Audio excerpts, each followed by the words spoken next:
¿Hubo mujeres en el movimiento muralista mexicano o era un club exclusivo para hombres? La respuesta es más compleja de lo que creen. Imagínense a México a principios de 1920.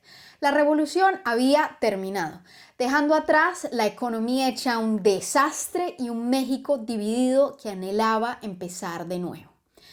Después de todo, la revolución no había sido una noble batalla en contra del porfiriato, sino una década de violencia, hambre y caos. El objetivo inicial de derrocar la dictadura derechista de Porfirio Díaz se convirtió rápidamente en una guerra civil con varios grupos luchando por derechos laborales, la propiedad de la tierra y un choque de ideologías socialistas, capitalistas y anarquistas. El arte se politizó.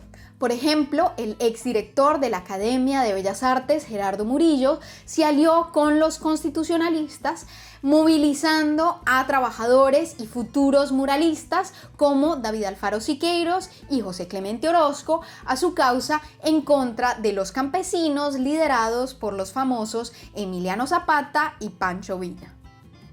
Al final, los constitucionalistas salieron victoriosos y se les encomendó la colosal tarea de reconstruir una nación dividida y consolidar la identidad de su nuevo Estado revolucionario.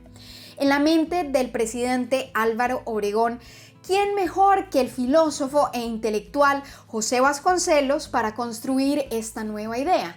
En la mente de Vasconcelos ya se estaba creando la llamada Universópolis, un lugar utópico regido por la cultura y el arte, liderado por los mestizos mexicanos, su famosa raza cósmica. Su extraordinaria visión pretendía elevar el poder de las artes para educar al público y transformar la sociedad, por lo que dependía de los propios artistas ayudar a construir esta nueva y fantástica nación. ¿Qué mejor idea para construir su nuevo estado por revolucionario, no?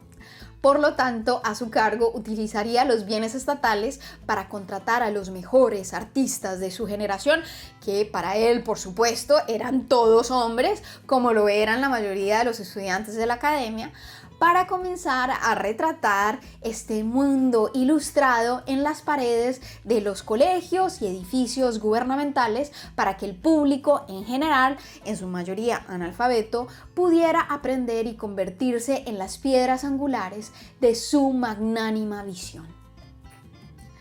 Genial, ¿no?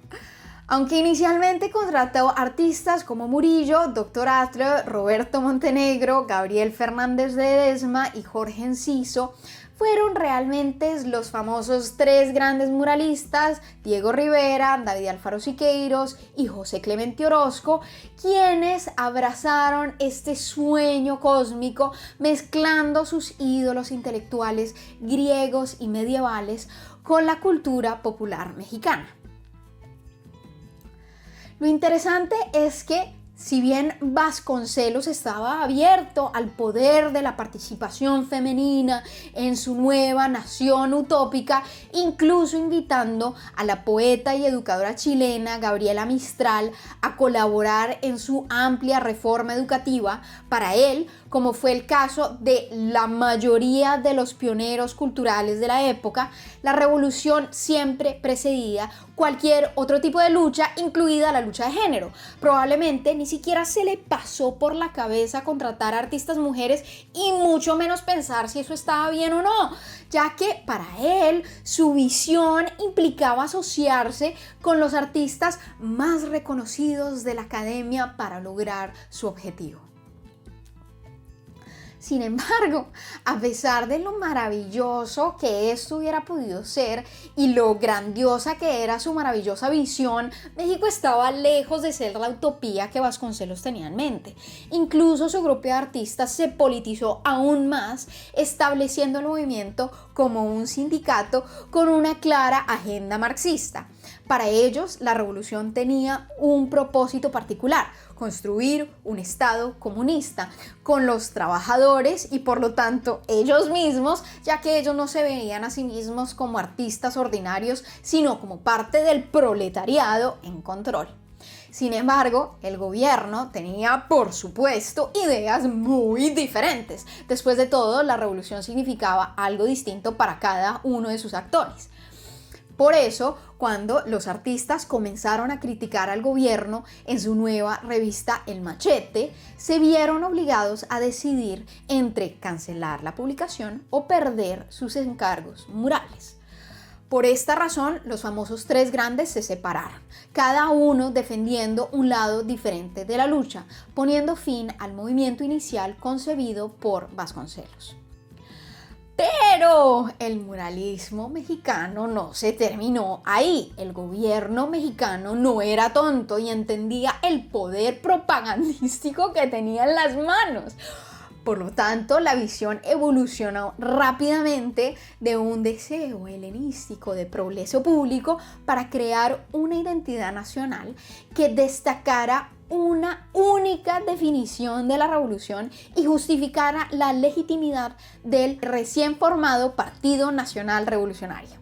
Esto significaba reescribir la historia como si la única batalla librada durante la revolución hubiera sido en contra de un régimen capitalista extranjero representado por el gobierno de Porfirio Díaz y, por qué no, por la Iglesia Católica, pretendiendo que todas las facciones revolucionarias habían luchado por la misma causa socialista.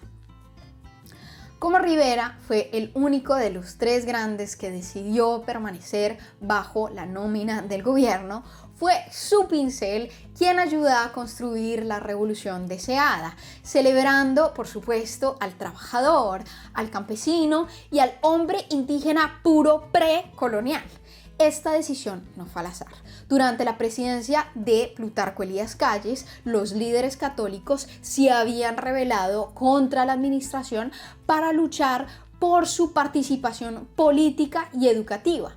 Por lo tanto, ¿qué mejor manera de convencer al público de la causa gubernamental que asociar al catolicismo con las ataduras del colonialismo y creer que no solo la cultura y las razas indígenas puras todavía existían, sino que el pueblo ya no era primordialmente católico y que esta raza precolonial se fundamentara como la nueva identidad nacional? Los ídolos sirvieron al gobierno para consolidar sus recientes reformas agrarias, sus proyectos de desarrollo industrial, al igual que resaltar la legitimidad política de su nuevo Estado laico. Aquí es donde las mujeres entraron a la escena. A finales de la década de 1920, más mujeres fueron admitidas en la Academia de Bellas Artes y en el Partido Comunista, permitiéndoles aumentar su rol y su contribución. Por lo tanto, a medida que aumentaban los encargos murales en la segunda ronda del muralismo mexicano, se extendió la participación de más mujeres. Inicialmente comenzaron como asistentes, como fue el caso de Isabel Villaseñor con el mural de Alfredo Zalce en 1929. Luego, antiguas estudiantes de la academia como Aurora Reyes fueron incluidas e incluso artistas estadounidenses como Marian y Grace Greenwood y Eleanor Cohen, que se habían enamorado del movimiento a través de la revista Mexican Folkways, recibieron encargos murales. Pero, como se puede ver ahí mismo, su número seguía siendo bastante limitado.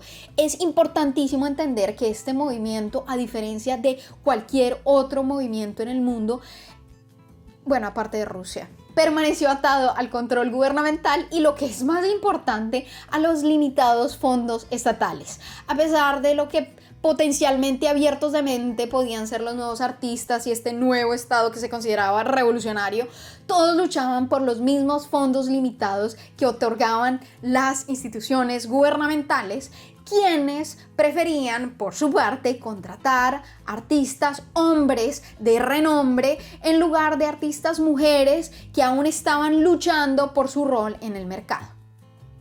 Veamos, por ejemplo, lo que le pasó a María Izquierdo en 1945.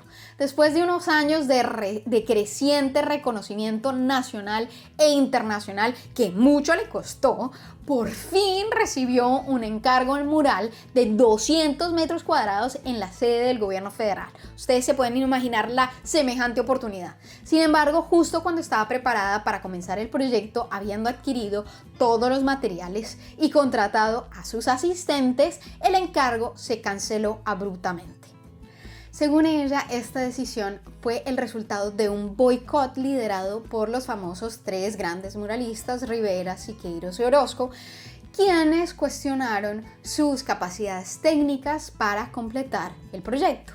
En su mente y en su opinión, por el hecho de ser mujer. Ella respondió lanzando una guerra pública a través de la prensa, desafiando el monopolio de los tres grandes muralistas y culpándolos por su fracaso. Esta controversia, desafortunadamente, encendió el escrutinio público del encargo mural en general, particularmente durante un tenso periodo económico en México, lo que generó dudas sobre sus habilidades artísticas y su valor como artista. Como podemos ver entonces, al final el muralismo mexicano como movimiento fue principalmente un club exclusivo para hombres. Una vez que este dejó de comportarse como movimiento y se convirtió en una herramienta comercial y artística para múltiples instituciones políticas, industriales y culturales, este comenzó a expandir su alcance. Más artistas como Lola Álvarez Bravo, Electa Arenal, Lidia Carrillo, Elena Huerta, Olga Costa, Nadine Prado y artistas extranjeras como Leonora Carrington, Valeta Swan, Rina Lazo, Fanny Rabel, Elvira Gascón, tuvieron la oportunidad de aportar su visión a los muros mexicanos. Pero la pregunta sigue estando ahí. ¿Tuvieron las mujeres realmente una participación equitativa en la configuración del legado muralista de México? ¿O fueron solo un colorido telón de fondo dentro de un panorama político mucho más amplio? Ustedes me dirán. Si les interesa conocer más de la vida y obra de las extraordinarias mujeres artistas que estudiamos aquí en este video, los invitamos a conocer nuestro nuevo curso de Historia del Arte, Grandes Maestros Latinoamericanos. Para más información pueden visitar el enlace que pusimos en la descripción de este video. Gracias.